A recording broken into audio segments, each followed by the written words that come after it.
Okay, this is what happens when I try to home the machine. Right now, the machine is in its lower left-hand corner. It's not in the homed position, to my understanding.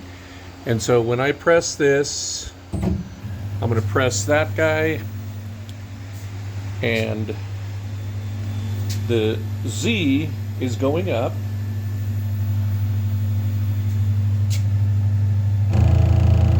And it just continues to try to go up when it's at its top.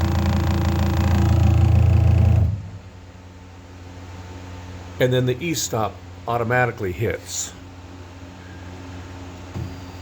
When I try to home the Y, the Y is fine. It homes. The X, it's going to go up to the top, but then it's going to hit the top and then come all the way back down.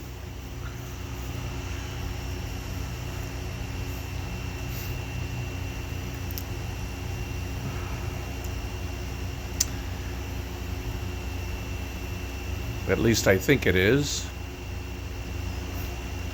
I've upped the idle current to 2 amps on this already.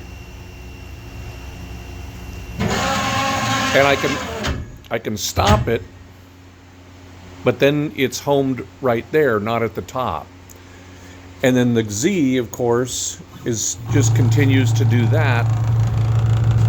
And this number just continues to grow, and it never does stop until the emergency stop hits.